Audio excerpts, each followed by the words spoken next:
is where I talk about some of the tools that I have, why I chose them, and how that's working out.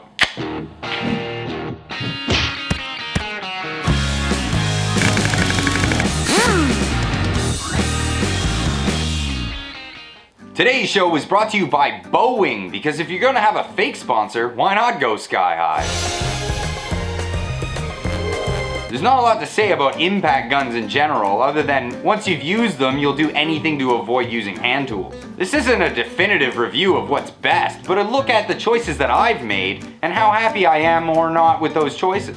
I'm not gonna be covering electric impact guns. Does this mean I think pneumatic's better? No. I'm just talking about what I have. Well, let's get right to her, shall we? I've got 3 guns, 2 pro and 1 cheapie. Let's start with a cheapie. This is a Mastercraft 1/2-inch impact gun. For those of you who don't know what that is, it's kind of like Craftsman, but Canadian. Not sure, but I think this is the only model they carry. Does it have a ton of power? No. Does it weigh a ton? Yes. Is it loud?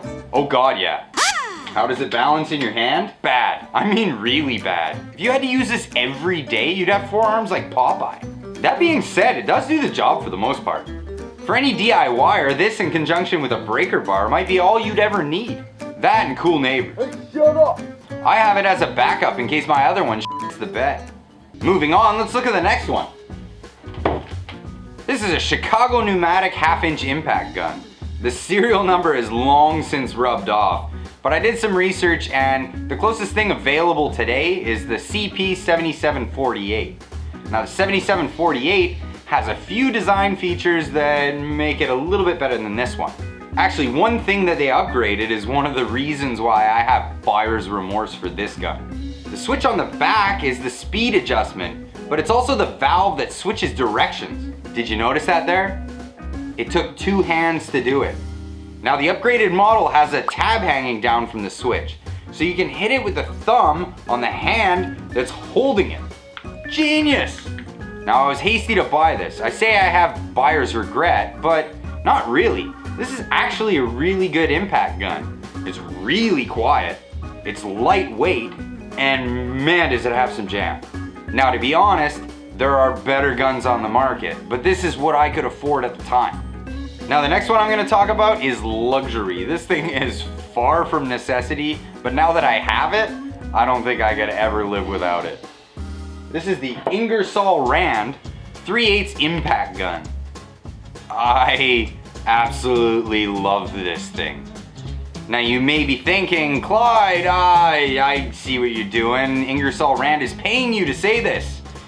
No, they're not. But Ingersoll Rand, if you want to pay me after the fact, this thing is lightweight, quiet, and packs a jam. No, it's not as strong as a 1/2-inch impact gun, or even as strong as my cheaper model 1/2-inch impact gun. But I have no problem ripping wheels off on passenger cars with this thing. I really like the setup with the push button directional switches on the back. This is actually what made me think that I don't like my other gun, which was fine until I had this. Is this something you need as a DIYer? No. Is this something you need as a mechanic? No. Like I said, it's a luxury.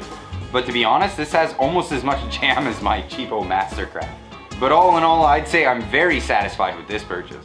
So how did this all add up in my book? I mean, this show is really just about my opinion. You can leave yours in the comments. Mastercraft Impact. I can't knock it. It does the job, but yeah. And your arm's gonna hurt like hell. Chicago Pneumatics. Pro quality. Lightweight, durable. Better options came later. Ingersoll Rand. Dude, I love this guy. I love this guy. This is awesome. If you like this sort of thing, great. We look forward to making all kinds of videos for this series. If not, you can check out some of our other videos here. And as always, hit that like button and subscribe!